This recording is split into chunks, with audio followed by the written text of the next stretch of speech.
I lived through the Black Death, and before you imagine me as some brave hero, standing against death with a sword in my hand, let me tell you the truth. I was just a village boy. My name does not matter much now. Back then, I was 15 years old, with muddy shoes, rough hands, and more hope than sense. I lived in a small village where life was simple, hard, and mostly the same every day. At sunrise, the church bell woke us. My father went to the fields. My mother baked dark bread, fed the hens, and shouted at me when I tried to steal warm crust from the table. I helped carry water, cut firewood, and chase pigs that had no respect for fences. We were poor, yes, but everyone was poor. That was normal. We worked, prayed, ate what we had, and thanked God when winter did not kill us. No one in our village imagined that something far worse than hunger was already moving toward us. At first, it came as rumors. Travelers spoke of a terrible sickness in faraway lands. They said it had crossed the sea from the east. Some said it came from poisoned air. Some said strangers had cursed the wells. Others whispered that God was angry with the world. We laughed at first. People always brought wild stories from the road. One merchant told us that in large towns, bodies were being carried out by the cartload. Another said ships had arrived with sailors already dead on deck. He said the sickness had come through ports, through trade, through the same roads that carried wool, grain, wine, and spices. I remember my father going quiet when he heard that. He had seen enough of life to know that rumors sometimes wore the clothes of truth. Then came the first sign. It was not dramatic. No thunder, no black sky, no angel with a sword. It was our neighbor, Thomas.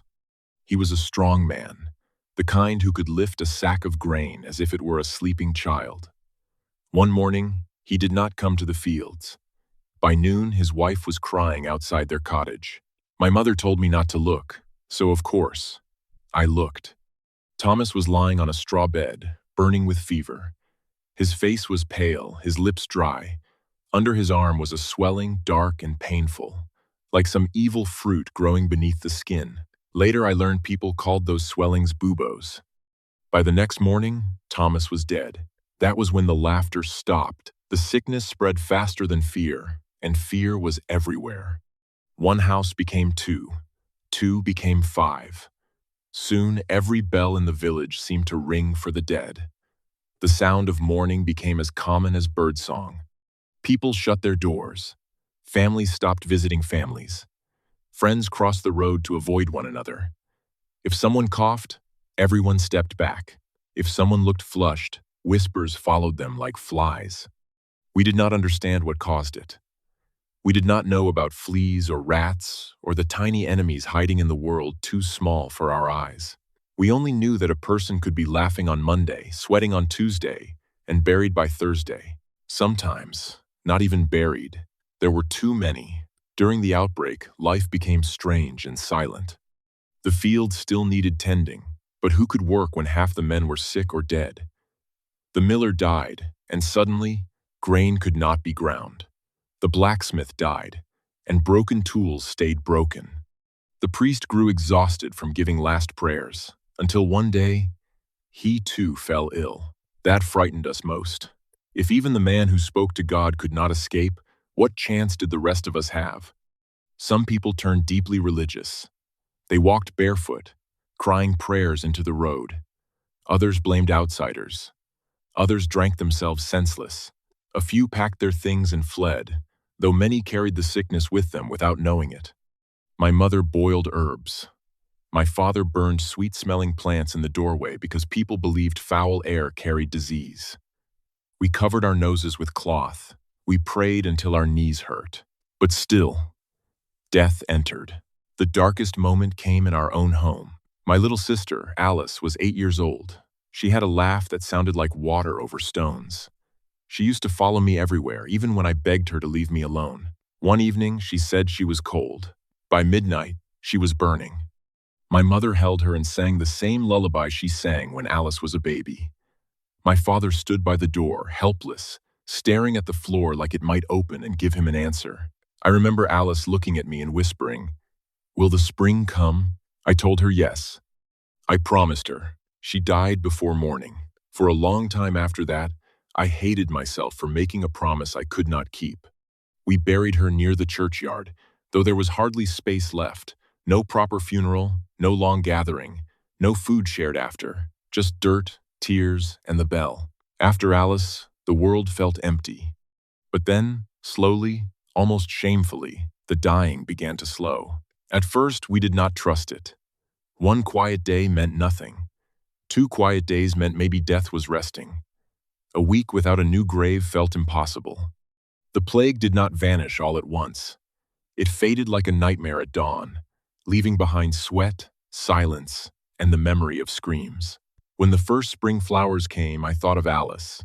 She had asked if spring would come. It did, but not for everyone. The world after the plague was not the same world as before. Our village was smaller. Entire families were gone. Some cottages stood empty, doors swinging in the wind. Tools lay where their owners had dropped them. Fields waited for hands that would never return. But something else changed too. The lords needed workers. The land still had to be plowed. Sheep still had to be kept. Grain still had to be harvested. But there were fewer of us now, and that meant our labor mattered more. Men who once accepted any wage began to ask for better pay. Servants left cruel masters. Some people moved to towns. Old rules began to crack.